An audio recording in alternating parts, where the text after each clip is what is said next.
ท่านผู้เจริญในธรรมทั้งหลายธรรมวินัยจากพระโอษฐ์ธรรมะเพื่อความพ้นทุกข์บรรยายโดยพระอาจารย์คึกฤทธิ์โสติพโลวัดนาปากโพง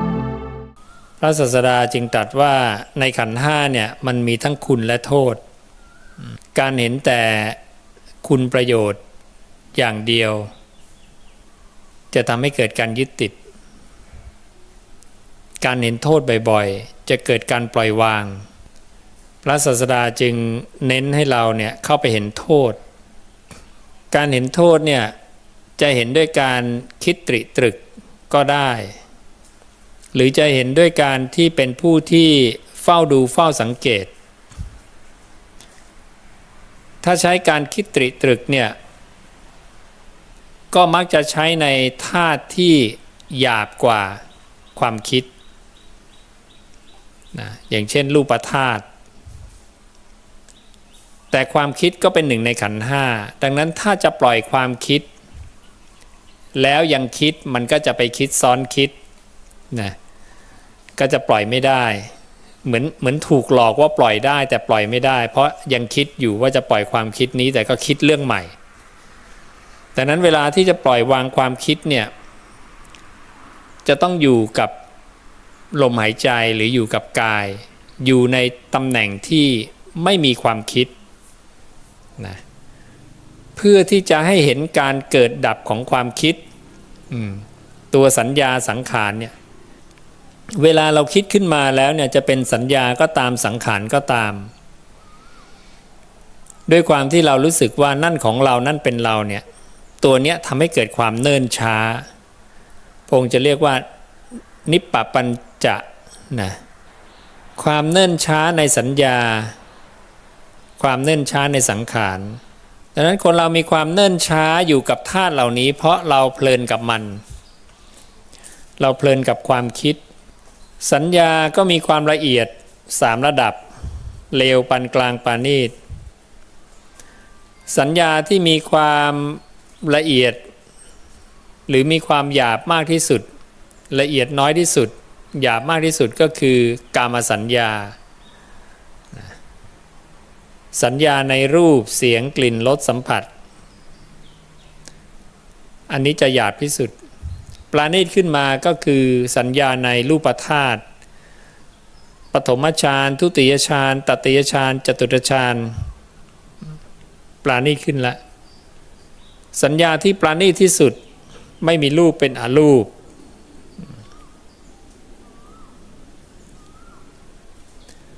อันนี้ก็จะเป็นสัญญาในอรูป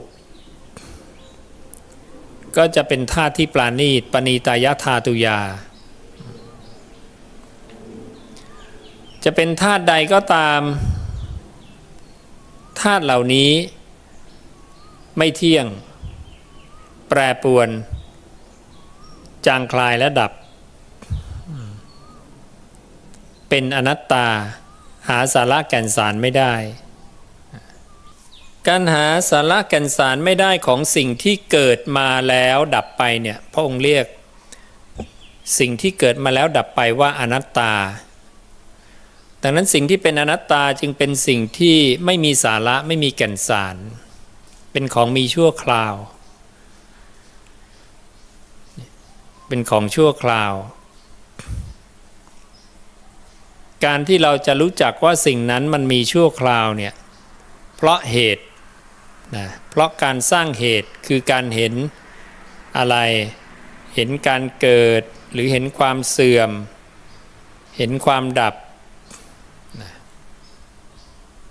พระองค์ก็จะมีการจับเป็นคู่ๆเช่นเห็นการเกิดการดับหรือเห็นความไม่เที่ยงความแปรปรวนความจางคลายความดับหรือเห็นความดับอย่างเดียวเห็นความดับอย่างเดียวแล้วก็ นำไปใช้กับสิ่งที่มันมีอาการแบบนั้น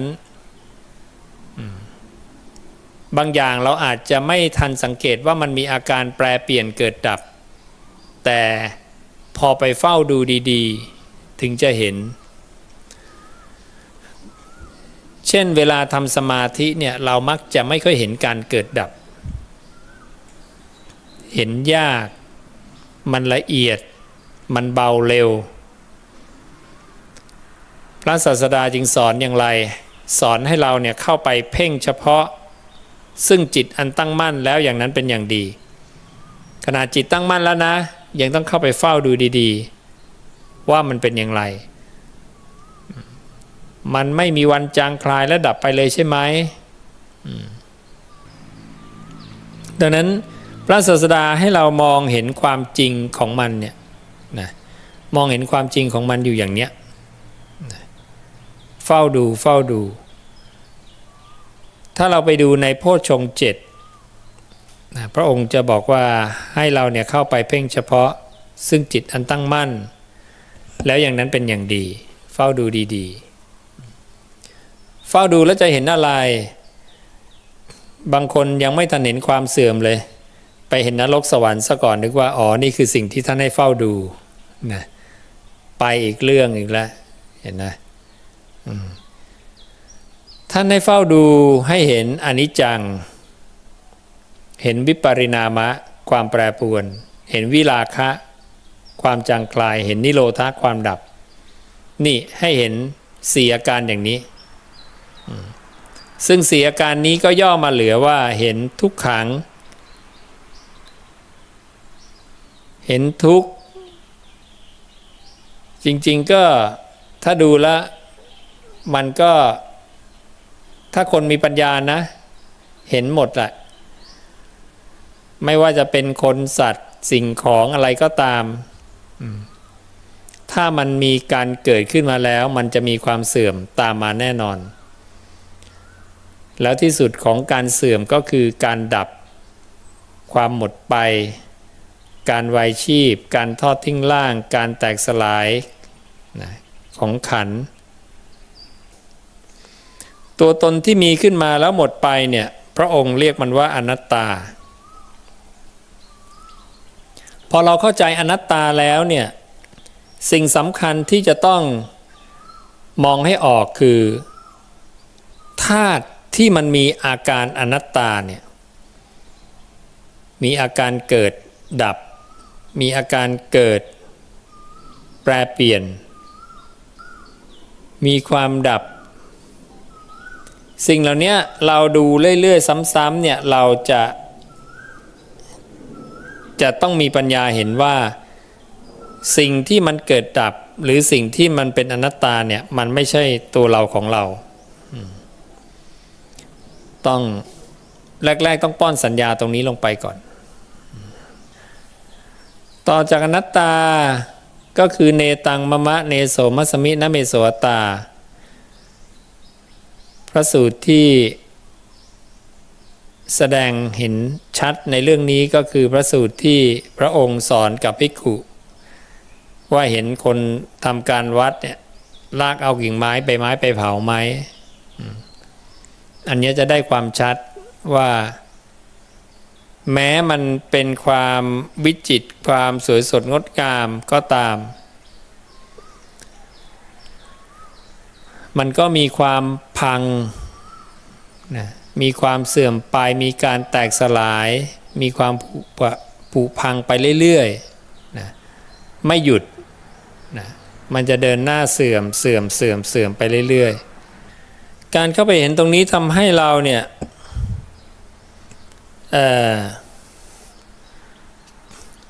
รู้สึกว่าความคิดการทรงจำต่างๆเนี่ยมันไม่ใช่ของเรามันจะค่อยๆเปลี่ยนแปลงความรู้สึกตรงนี้ความรู้สึกตรงนี้จึงถูกเรียกว่าอหังการมะมังการความถือว่าเราว่าของเราจะยึดถือจิตมโนวิญญาณเป็นของเราถ้าเราปฏิเสธได้เนี่ยก็ถือว่า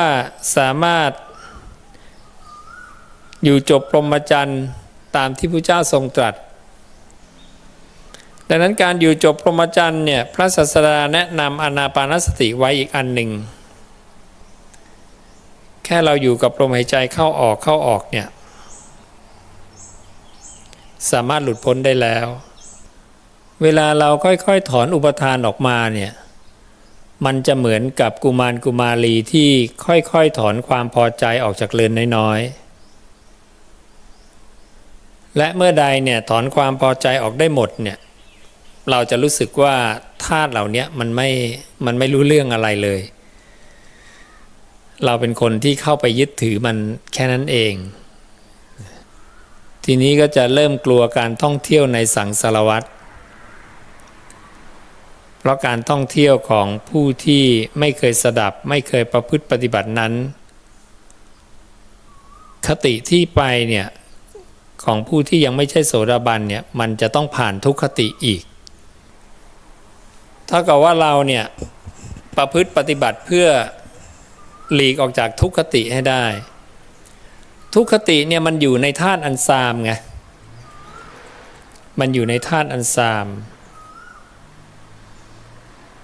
นรกกำเนิดเดรัจฉานเปรตวิสัยมนุษย์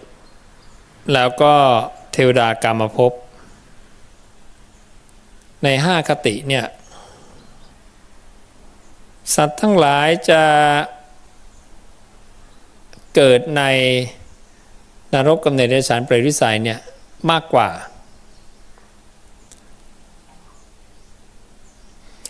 คนที่เข้าใจในธรรมะของพระศาสดาแล้วมีความศรัทธาเนี่ยพระองค์เรียกว่าเป็นศรัทธาที่มันอย่างลงมั่นตั้งมั่นมากบอกศรัทธาของบุคคลใดบุคคลหนึ่งตั้งมั่นแล้วใน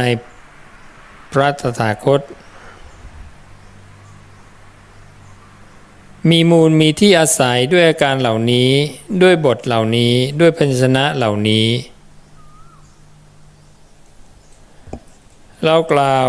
ว่ามีเหตุมีทัศนะเป็นมูลมั่นคงอันสมณะพราหมณ์อันสมณะพราหมณ์เทวดามารพรหมหรือใครๆในโลกไม่พึงให้กวัดแกว่งได้จำอตมยตาได้ไหมลืมกันหรือยังมีกี่อาการ4เนาะมีอะไรไม่เที่ยงคืออนิจจังแปรปรวนคือวิปริณามะจางคลายคือวิราคะแล้วก็ความดับคือนิโรธะ4ตัวนี้เป็นขยายความ4ตัวนี้ก็จะนำไปสู่อนัตตาอยู่ดีใช่ไหม4ตัวนี้ก็นำไปสู่อนัตตาตัวความดับเนี่ยนำไปสู่อนัตตาตัวอนิจจังอาพาธนี่ก็นำไปสู่อนัตตา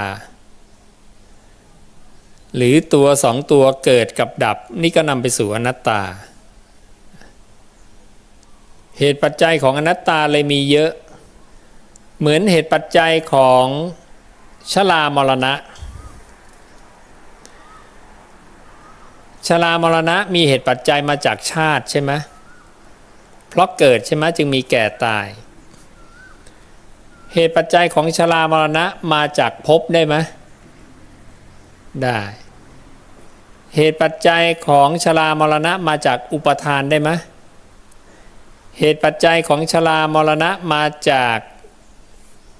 ตัณหาได้ไหมเหตุปัจจัยของชรามรณะมาจากเวทนาได้ไหมเหตุปัจจัยของชรามรณะมาจากผัสสะได้ไหมสายปฏิจจ์ทั้งหมดล้วนเป็นเหตุปัจจัยของชรามรณะทั้งสิ้นดังนั้นเหตุปัจจัยของอนัตตาทุกข์ก็เป็นเหตุปัจจัยของอนัตตาถอยจากทุกข์หรือนิโรธขึ้นมาเป็นอนิจจังก็เป็นเหตุปัจจัยของอนัตตาถอยจากอนิจจังขึ้นมาเป็นเกิดปรากฏก็เป็นเหตุปัจจัยของอนัตตาเรียกว่าเราพระองค์จึงเรียกว่าเรารู้อะไรเรารู้ธรรมมันเป็นเหตุและธรรมที่เกิดจากเหตุพระองค์เรียกว่าอสาธารณญาณญาณคือความรู้ที่ไม่มีทั่วไปไม่ใช่สาธารณะจะมีเฉพาะคน เฉพาะบุคคลที่สนใจใคร่รู้ได้สดับนำมาใคร่ควรพิจารณาเนี่ยมีอินทรีย์พอจะแก่กล้าบ้างถึงจะใคร่ควรเรื่องนี้หรือว่าได้มีโอกาสในชีวิตเนี่ยมาสดับในเรื่องพวกนี้นะอันนั้นสิ่งเหล่านี้ก็ล้วนเป็นเหตุปัจจัยทั้งสิ้นเป็นเหตุปัจจัยของอนัตตาเป็นเหตุปัจจัยของชรามรณะอย่างเงี้ยสายปฏิจจสมุปบาทโธตั้งแต่ชาติขึ้นไปก็เป็นเหตุปัจจัยของชรามรณะทำมันเป็นเหตุของอนัตตาก็คือทุกขังคืออนิจจังคือสมุทัยเกิดปรากฏอย่างนี้ถ้าเราพิจารณาใคร่ควรทำในลักษณะใคร่ควรทำมันเป็นเหตุและทำที่เกิดจากเหตุอย่างเงี้ยเรียกว่าเป็นการใคร่ควรในแบบปฏิจจสมุปบาทโธไปดูที่พระเจ้าตรัสมีอยู่พระสูตรหนึ่งพระองค์บอกว่าถ้าจะคิดเนี่ยให้คิดเรื่องอะไร3เรื่องใช่ไหมคิดโดยความเป็นอายตนะคิดโดยความเป็นธาตุนะเป็นอายตนะเป็นปฏิจจสมุปบาทโธ3เรื่องนี้การคิดในมุมของปฏิจจสมุปบาทโธก็คือต้องใคร่ควรว่าเพราะอะไรมีอะไรจึงมีธาตุนี้มันมีเนี่ยมันมีเพราะอะไรมีก่อนเช่นว่าแต่ก่อนที่เราเริ่มต้นภาวนาเราจะพิจารณาเพื่อให้ความทุกข์มันไม่มีเราก็จะพิจารณาว่าเพราะอะไรมันจึงมีความทุกข์ขึ้นมาด้วยการพิจารณาอย่างเนี้ยมันจะสาวเข้าไปหาเหตุไปเรื่อยๆสาวให้ลึกขึ้นไปเรื่อยๆเองแล้วก็เอาไปพิจารณาได้ในทุกๆเรื่องอย่างเช่นเราไม่เคยไปอยู่ในป่านะแล้วพอเราไปอยู่ในป่านะแค่ป่าย่อมๆในวัดป่าเนี่ยก็กลัวได้นะ300-400 ไร่ไม่มีไฟฟ้าเวลากลางคืนนี่มันก็น่ากลัวอยู่พอเกิดความกลัวขึ้นมาปุ๊บเนี่ยเราก็จะสาวละว่าเพราะอะไรมีความกลัวจึงมีกลัวมันมาได้ยังไงเนาะเราก็ดูอันแรกๆก็คือก็เพราะมีตัวเราไงมันมีตัวเรากลัวไงถ้าตัวเราไม่มีมันก็ไม่มีตัวกลัวใช่ไหมก็เลยมาพิจารณาอะไรมาพิจารณาอสุภะอันนั้นก็ต้องพิจารณาอสุภะเพื่อไม่ให้มีตัวจะได้ไม่มีตัวกลัวไงไม่มีว่าตัวอะไรจะไปกลัวอะไรกลัวเพราะอะไรเพราะกลัวว่าสิ่งนั้นสิ่งนี้จะมาทำร้ายตัวนี้มาทำร้ายตัวเราตัวเราจะเกิดการเปลี่ยนแปลงจะเจ็บจะตายนี่เพราะมีตัวทั้งนั้นเลยเห็นไหมเพราะยึดมั่นในรูปกลัวการแปรเปลี่ยนของรูปกลัวรูปแตกสลายดังนั้นอย่างเดียวเลยพิจารณาอสุภะไปพอพิจารณาอสุภะไปเรื่อยๆเริ่มเข้าใจมากขึ้นว่าร่างกายเป็นธาตุตามธรรมชาติยังไงก็ตายไม่ตายแบบนี้ก็ตายแบบโน้นไม่แบบใดก็แบบหนึ่งพอเริ่มที่จะไม่กลัวยอมรับว่ามันถ้าจะตายมันก็ต้องตายอ่ะแหละนะความกลัวเริ่มหายไปหายไปก็โอเคหายไปณเวลานั้นวันหน้าก็มาอีกนะมาอีกก็พิจารณาอีกพิจารณาเรื่อยๆมันก็จะเร็วขึ้นไม่ใช่ว่าพิจารณาทีเดียวแล้วมันปุ๊บดับสนิทไปเลยนะ แต่บางคนอินทรีย์อาจจะแก่กล้าอาจจะโอเคอาจจะเป็นอย่างนั้นก็ได้นะแต่สำหรับคนที่ยังไม่แก่กล้ามันก็ต้องทำซ้ำนี่คือเหตุปัจจัยของการที่เราต้องทำซ้ำเพราะมันยังไม่สามารถดับได้นะไม่สามารถดับได้สนิททีนี้พอเราทำไปเรื่อยๆก็จะเริ่มทำได้ดีขึ้นแต่ความกลัวก็ยังมาอีกแต่มาเราพิจารณาปุ๊บก็ดับแต่เวลาเราพิจารณาเราไม่ได้พิจารณาตัวกลัวไงเราพิจารณาร่างกายพอทำไปเรื่อยๆดีขึ้นเรื่อยๆต่อไปเราจะเกิดปัญญาขึ้นมาเองว่าแล้วไอ้ตัวกลัวเนี่ยพิจารณามันได้ไหมเนี่ย ใช่ไหมเราก็จะเริ่มมาพิจารณาไอ้ตัวกลัวเนี่ยว่ามันเกิดได้มันก็ต้องดับได้สิพอพิจารณาอย่างนี้ก็เริ่มเห็นความเกิดดับของตัวนามธรรมความคิดว่าคิดเราคิดกลัวขึ้นมานี่มันก็ดับไปได้นะพอมีปัญญาอย่างนี้ทีนี้ก็ไม่ต้องมาพิจารณาอสุภะละเพราะมันจะช้าละไปพิจารณาตรงนั้นมันเร็วกว่าไงก็พิจารณาตัวต้นเหตุตัวต้นเหตุค่อยๆถอยไปเรื่อยๆการถอยไปสาวไปเนี่ยเรียกว่าสาวทำมันเป็นเหตุสาวหาเหตุมันเพราะอะไรมีอะไรจึงมีเพราะอะไรเกิดอะไรจึงเกิดเพราะอะไรไม่มีอะไรจึงไม่มีเพราะอะไรดับอะไรจึงดับนี่เป็นการสาวตามหลักของปฏิจจสมุปบาทโธ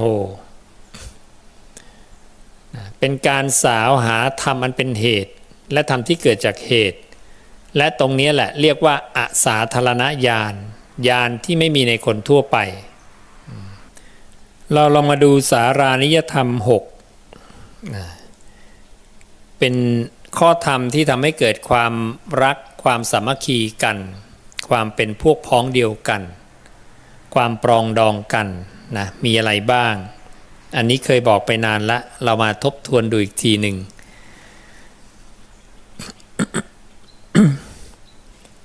พระผู้มีพระภาคบอกว่าภิกขุทั้งหลายทำ6ประการนี้เป็นเหตุให้ระลึกถึงกันทำความรักกันทำความเคารพกันเป็นไปเพื่อความสงเคราะห์กันเพื่อความไม่วิวาทกันเพื่อความพร้อมเพรียงกันเพื่อความเป็นพวกเดียวกัน6ประการเป็นไฉนภิกขุทั้งหลายภิกขุในธรรมวินัยนี้เข้าไปตั้งกายกรรมอันประกอบด้วยเมตตาในเพื่อนสัพพมจารีทั้งหลายทั้งในที่แจ้งและที่ลับความเมตตานี่เราต้องต่อหน้าและรับหลังนะไม่ใช่ต่อหน้าเมตตารับหลังไม่เมตตานะเพราะนั้นรับหลังเราก็ต้องมีใจประกอบด้วยเมตตาต่อหน้าก็มีใจประกอบด้วยเมตตาธรรมแม้นี้เป็นเหตุให้ระลึกถึงกันทำความรักกันทำความเคารพกันเป็นไปเพื่อความสงเคราะห์กันเพื่อความไม่วิวาทกันเพื่อความพร้อมเพรียงกันเพื่อความเป็นพวกเดียวกันภิกขุทั้งหลายอีกข้อหนึ่งภิกขุเข้าไปตั้งวจีกรรมอันประกอบด้วยเมตตาในเพื่อนสัพพมจารีทั้งหลายทั้งในที่แจ้งและที่ลับธรรมแม้นี้ก็เป็นเหตุให้ระลึกถึงกันทำความรักกันทำความเคารพกันเป็นไปเพื่อความสงเคราะห์กันเพื่อความไม่วิวาทกันเพื่อความพร้อมเพรียงกันเพื่อความเป็นพวกเดียวกันภิกขุทั้งหลายอีกข้อหนึ่งภิกขุเข้าไปตั้งมโนกรรมอันประกอบด้วยเมตตาอันนี้เป็นในใจละมโนกรรมไม่ได้ออกมาทางกายทางวาจานะแต่ในใจเห็นไหมคุมเข้าไปถึงในใจเลยถ้าในใจเราคุมได้เนี่ยกายวาจาจะออกมาไหมไม่ออกนะมันออกมาไม่ได้เพราะมันออกจากใจดังนั้นถ้าเรามีมโนกรรมขึ้นมาเนี่ยเป็นอกุศลปุ๊บแล้วเรารีบทิ้งเลยเนี่ยกายวาจาก็จะไม่มีพลาดก็จะสะอาดเพราะสะอาดมาแต่ใจนะเข้าไปตั้งมโนกรรมอันประกอบด้วยเมตตาในเพื่อนสัพพมจารีทั้งหลายทั้งในที่แจ้งและที่ลับ ธรรมะนี้เป็นเหตุให้ระลึกถึงกันทำความรักกันทำความเคารพกันเป็นไปเพื่อความสงเคราะห์กันเพื่อความไม่วิวาทกันเพื่อความพร้อมเพรียงกันเพื่อความเป็นพวกเดียวกันอีกข้อหนึ่งภิกขุมีลาภเกิดขึ้นโดยธรรมได้มาโดยธรรมที่สุดเป็นลาภสักว่าอาหารที่ติดเนื่องในบาตรก็บริโภคโดยไม่เกียจกันไว้เพื่อตนบริโภคเป็นสาธารณะกับเพื่อนสัพพมจารีผู้มีศีลธรรมแม้นี้ก็เป็นเหตุให้ระลึกถึงกันทำความรักกันทำความเคารพกันเป็นไปเพื่อความสงเคราะห์กันเพื่อความไม่วิวาทกันเพื่อความพร้อมเพรียงกันเพื่อความเป็นพวกเดียวกันอีกข้อหนึ่งภิกขุมีศีลไม่ขาดไม่เป็นช่องไม่ด่างไม่พร้อยเป็นไทยอันผู้รู้สรรเสริญอันตัณหาทิฏฐิไม่ครอบงำเป็นไปเพื่อสมาธิถึงความเป็นผู้มีศีลเสมอกันในศีลเช่นนั้นกับเพื่อนสัพพมจารีทั้งหลายทั้งในที่แจ้งและที่ลับอยู่ธรรมแม้นี้ก็เป็นเหตุให้ระลึกถึงกันทำความรักกันทำความเคารพกันเป็นไปเพื่อความสงเคราะห์กันเพื่อความไม่วิวาทกันเพื่อความพร้อมเพรียงกันเพื่อความเป็นพวกเดียวกันภิกขุทั้งหลายอีกข้อหนึ่งภิกขุมีทิฏฐิอันไกลจากข้าศึกทิฏฐิอันไกลจากข้าศึกนี้พระองค์ใช้คำว่าทิฏฐิอริยาจำง่ายกว่านะทิฏฐิอริยาก็คืออริยะทิฏฐิอันประเสริฐนั่นเองเป็นนิยานิกธรรมอันนำออกซึ่งบุคคลผู้ทำตามเพื่อความสิ้นทุกข์โดยชอบถึงความเป็นผู้เสมอกันด้วยทิฏฐิเช่นนั้นกับเพื่อนสัพพมจารีทั้งหลายทั้งในที่แจ้งและในที่ลับธรรมแม้นี้ก็เป็นเหตุให้ระลึกถึงกันทำความรักกันทำความเคารพกันเป็นไปเพื่อความสงเคราะห์กันเพื่อความไม่วิวาทกันเพื่อความพร้อมเพรียงกันเพื่อความเป็นพวกเดียวกันใน6ข้อนี้ทิฏฐิอริยาสำคัญที่สุดพระองค์เรียกว่าเป็นยอดยึดคุมธรรม6ประการนี้ไว้นะทิฏฐิอริยาเนี่ยก็คือความเป็นโสดาบันนั่นเองนะทิฏฐิของความเป็นโสดาบันซึ่งจะมี7ข้อนะดังนั้นใน7ข้อเนี่ยจะทำให้6ข้อเนี่ยมันบริบูรณ์และเป็นข้อที่สำคัญที่สุดนั่นแสดงว่าถ้าคนเราเนี่ยขึ้นเป็นโสดาบันปุ๊บเนี่ยความรักความเคารพความสามัคคีความปรองดองเนี่ยมันมาเองเลยมันจะมาเองก็ให้ข้อธรรมกับพวกเราไว้ประมาณนี้นะเราจะได้มีความรักกันความสามัคคีกันความเป็นพวกพ้องเดียวกันนะด้วยการตั้งอยู่ในธรรมะของพระตถาคตนะด้วยกันเป็นลูกศิษย์ของพระผู้มีพระภาคพระองค์นั้นนะภควโตปนัสสาวโกสาวกของพระผู้มีพระภาคอันเป็นเหตุให้เราเนี่ยจะสามารถที่จะบรรลุธรรมได้ตลอดเวลาตามกำลังอินทรีย์สำหรับวันนี้ก็ขออนุโมทนากับพวกเราทุกคนที่ได้มาสั่งสมสุตตะในคำของตถาคตมากระทำกิจเนื่องด้วยการฟังเนื่องด้วยความเป็นผู้สูตรแทงตลอดอย่างดีด้วยทิฏฐิได้มาประพฤติธรรมธรรมจริยายะได้มาประพฤติสม่ำเสมอสมจริยายะได้มาสร้างกุศลกุศลกริยายะได้มาทำบุญปุญญกริยายะก็ขอให้เป็นเหตุเป็นปัจจัยพวกเราได้รับอานิสงส์ตามที่พระผู้มีพระภาคได้ทรงบัญญัติไว้แล้วทุกประการให้ได้ดวงตาเห็นธรรมสำเร็จมรรคผลนิพพานในอนาคตการอันใกล้โดยทั่วกันทุกท่านทุกคนเถิดอย่าลืมกดไลค์กดติดตามเพื่อร่วม